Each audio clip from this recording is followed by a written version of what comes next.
अक्सर राजनीति के कई किस्से समय समय पर सामने आते रहते हैं, जिससे राजनीति के गहरे गहरे राज निकलते हैं। आज भी कुछ ऐसे ही राज खुलेंगे जो शायद ही आपने पहले कभी सुने हो, क्योंकि इन राजनीतिक घटनाओं के बारे में बहुत ही कम लोग जानते हैं। इस बारे में बताने से पहले आपको बता दें कि हाल ही में पीएम मोदी ने देश के पूर्व पीएम नरसिम्हा राव, चौधरी चरण सिंह और कृषि वैज्ञानिक एमएस स्वामीनाथन को भारत रत्न देने का ऐलान किया है। लेकिन क्या आपको मालूम है कि गांधी परिवार और नरसिम्हा राव के रिश्ते अच्छे नहीं थे और इसी के चलते कांग्रेसियों ने भी उनसे दूरी बना ली थी। तो चलिए आपको बताते हैं इसके कारण। पहले आपको बता दें कि नरसिम्हा राव कांग्रेसी थे। वो 1991 से 1996 तक देश के पीएम रहे। नरसिम्हा राव को देश में आर्थिक उदारीकरण की नीति लागू करने के लिए जाना जाता है। 1991 में जब उन्होंने करीब करीब हैदराबाद जाने के लिए बोरिया बिस्तर बांध ही लिया था, तो अचानक इनकी जिंदगी पलट गई। ये वो दौर था जब 1991 में कांग्रेस में वो हाशिए पर थे।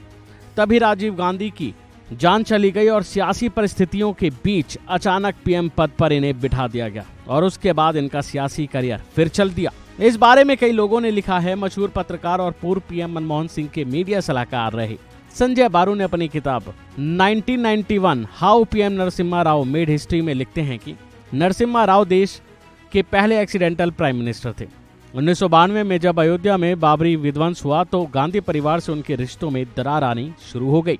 बता दें कि पीवी नरसिम्हा राव जब कांग्रेस के अध्यक्ष बने तब सोनिया गांधी राजनीति में इतनी एक्टिव नहीं थी। हालांकि पार्टी अध्यक्ष और फिर पीएम बनने के बाद नरसिम्हा राव की सोनिया गांधी से तल्खी की खबरें आम हो गई। वरिष्ठ पत्रकार राशिद किदवई अपनी किताब भारत के प्रधानमंत्री में लिखते हैं कि अयोध्या विवाद हल करने में राव की अक्षमता, आर्थिक सुधारों की पहल, राजीव गांधी की जान जाने के मामले में जांच सुस्त रफ्तार तथा राव के करीबी लोगों पर भ्रष्टाचार के आरोप जैसे मुद्दों ने 10 जनपथ और 7 रेस कोर्स रोड के बीच और दूरी बढ़ा दी। इतना ही नहीं, ये तल्खी इतनी ज्यादा बढ़ गई कि राव के निधन के बाद तक देखी गांधी परिवार से उनके रिश्ते इस कदर बिगड़ गए कि उनका अंतिम संस्कार भी नई दिल्ली में नहीं होने दिया। 23 दिसंबर 2004 को जब एम्स में राव का निधन हुआ तो शाम 4 बजे के करीब उनका शव 9 मोतीलाल नेहरू रोड स्थित आवास पर लाया गया।